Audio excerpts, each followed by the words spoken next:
Bueno, buenas tardes ahora, porque ya son buenas tardes a todos y todas.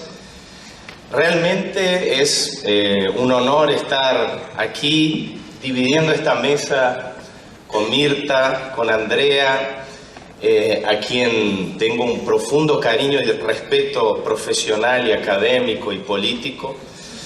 Y yo quisiera comenzar con las últimas palabras de Mirta para mi intervención, que es perspectivas de la intervención profesional del trabajo social. En realidad porque yo voy a hablar en el singular y no en el plural.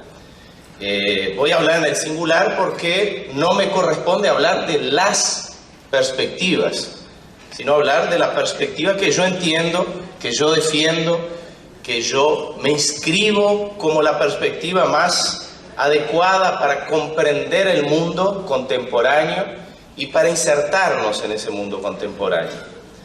Pero quiero hacer, a pesar de hablar en el singular, en la perspectiva, en una perspectiva, quiero partir de las últimas palabras de Mirta, porque no acá en Argentina, no en Uruguay, no en Brasil, no en América Latina, sino en el mundo entero, si hay algo que se acusa a la perspectiva histórico-crítica, a la perspectiva marxista, es de un supuesto sectarismo. Y si hay algo que esta perspectiva nunca quiso, es justamente tornarse la única perspectiva de un plan de estudios, la única perspectiva de un código de ética, la única perspectiva de una profesión. Si hay algo que defendemos enérgicamente es la necesidad de la pluralidad de opiniones, pero una pluralidad de opiniones no vacía, una pluralidad de opiniones que se exprese, que se explicite, que se ponga en debate. No podemos partir en una profesión del vaciamiento conceptual, categorial, del vaciamiento de que existen perspectivas diferentes en un supuesto consenso completamente vacío, sino al contrario, una profesión crece y el debate profesional crece cuando ponemos en la mesa las diversas maneras de pensar el mundo y las diversas maneras con las cuales nos relacionamos, con las cuales actuamos en nuestra realidad. Es de alguna manera un poco lo que yo pretendo hacer.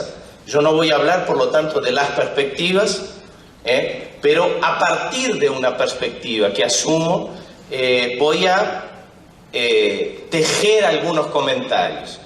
Evidentemente, el punto de partida siempre es la pregunta de cómo mira el mundo o cómo se mira el mundo a partir o a través de una u otra perspectiva teórica y cómo nos relacionamos, cómo intervenimos en esa realidad a partir de una u otra perspectiva. Podemos entender esta pregunta de una manera, yo diría, ingenua, de una manera ilusoria, en el cual, independientemente de la perspectiva, todos buscamos igualmente el bien común. Entonces ahí se trataría de ver cuál perspectiva es más o menos adecuada o inclusive de crear un croquis con las diversas perspectivas en un supuesto pluralismo.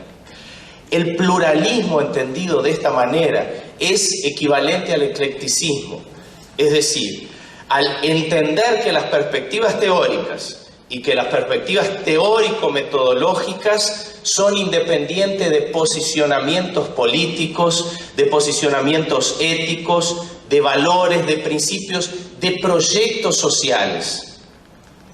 Al contrario, el pluralismo se hace a partir de la convivencia de diferentes perspectivas de análisis, pero de una convivencia polémica. Y esto es un gran problema que nosotros tenemos en nuestra profesión. No solo en el mundo contemporáneo, pero particularmente en nuestra profesión. Porque cuando alguien explicita su perspectiva, explicita su punto de vista y defiende su perspectiva y su punto de vista, se lo trata de sectario. Pero cuando alguien esconde su perspectiva, esconde sus valores, esconde el proyecto social que persigue, él es pluralista. Esto es un falso pluralismo.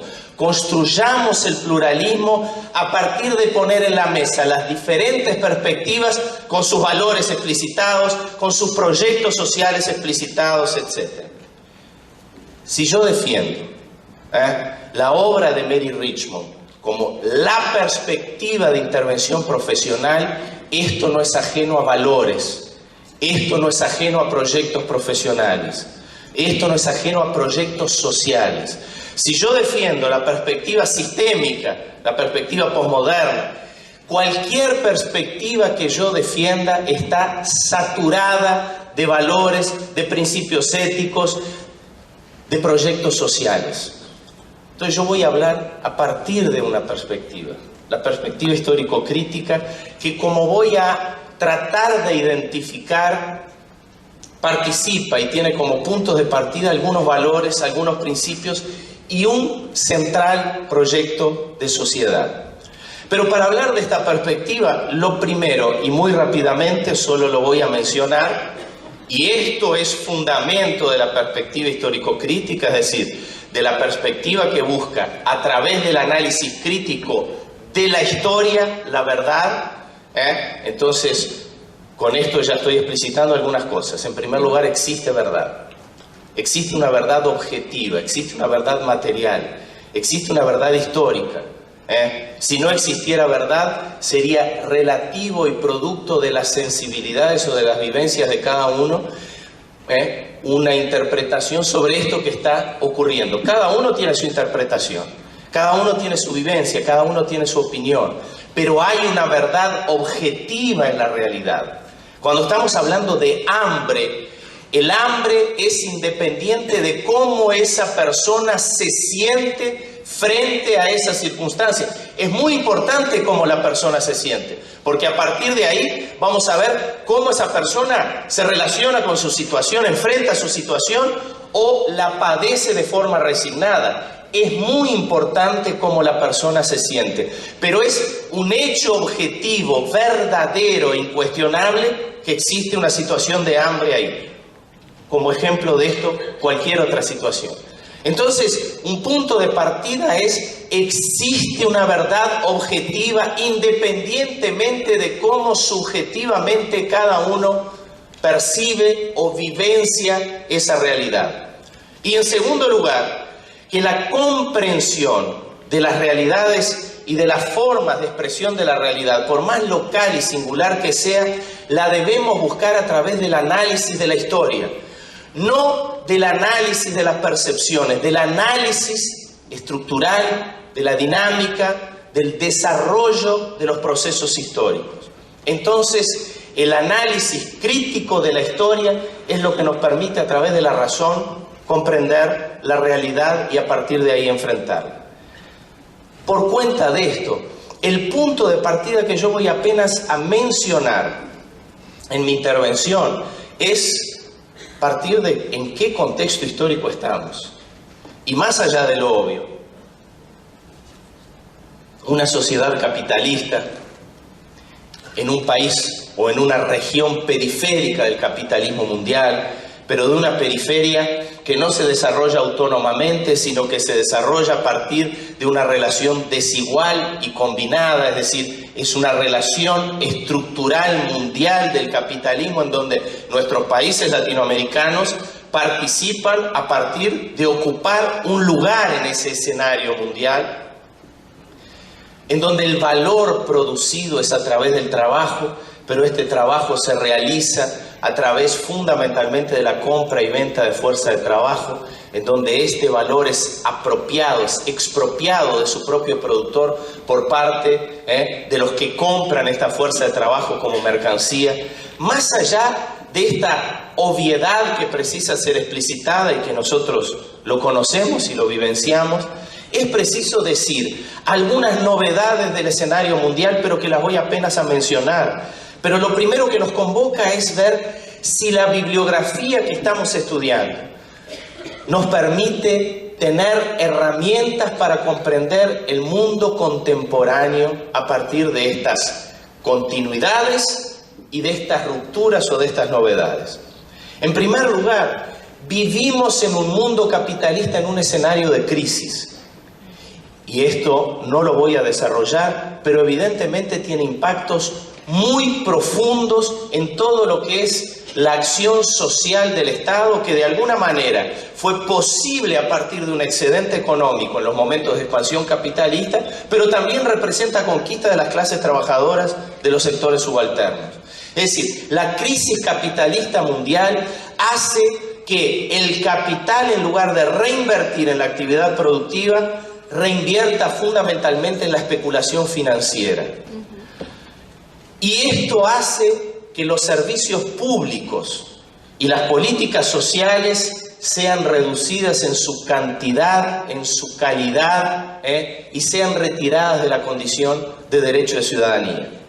Vivimos en un contexto también en donde la producción capitalista que nosotros conocemos como fordista, como producción en masa, también entra en crisis y pasa a ser sustituida por otro tipo de producción que envuelve una relación de subcontratación o tercerización con el trabajador. Todas las industrias, las grandes industrias del mundo capitalista contemporáneo, expulsan fuerza de trabajo, o la expulsan real y absolutamente, o las transforman, en buena parte de ellas, en una relación de tercerización con enorme pérdida de derechos laborales, de condiciones laborales, etc. En tercer lugar, la llamada crisis del bloque soviético o del bloque socialista, que con todas las críticas que podamos y efectivamente debamos hacer aquella experiencia, significaba antes una división, entre otras cuestiones ideológicas, políticas, etcétera, una división del mercado mundial en dos bloques que a partir de esta crisis se deshace y el mundo capitalista pasa a absorber prácticamente, absolutamente todos los mercados del mundo sin ninguna limitación bélica, militar, ideológica, política, etc. Y en tercer lugar, o en cuarto lugar, el impacto que todo esto tiene para las luchas sociales, para el papel político en las luchas de las clases trabajadoras y de los sectores subalternos. Voy apenas a mencionar dos cuestiones fundamentales. En primer lugar, el enorme desempleo y subempleo causado no solo, aunque particularmente en nuestros países latinoamericanos. Hace tiempo atrás, un programa periodístico muy tendencioso en Brasil, discutiendo la flexibilización, la llamada flexibilización del contrato de trabajo, hacía preguntas a los trabajadores en la calle y preguntaba lo siguiente: en este contexto de desempleo, le preguntaba a los trabajadores, ¿usted aceptaría reducción de salarios y pérdida de derechos laborales para mantener su puesto o no? No había un único trabajador que dijera lo contrario. Todo el mundo decía, claro, yo acepto que mi salario sea reducido, yo acepto que mis derechos sean retirados para mantener el puesto de trabajo, porque lo peor que le puede pasar a un trabajador en el mundo capitalista es perder su empleo, y sabe que hay tanto déficit de puestos de trabajo que si pierde su empleo no reingresa nunca más. Entonces está dispuesto a perder condiciones conquistadas de trabajo para mantener su empleo. Vean el impacto político de esto en la clase trabajadora. Vean el impacto político de esto en la organización, en los proyectos colectivos de la clase trabajadora. Nos resignamos a una postura defensiva e individual para mantener nuestros puestos de trabajo. Y esto, desde el punto de vista histórico, es significativo en la correlación de fuerzas sociales y en cuando pensamos en un proyecto de transformación social.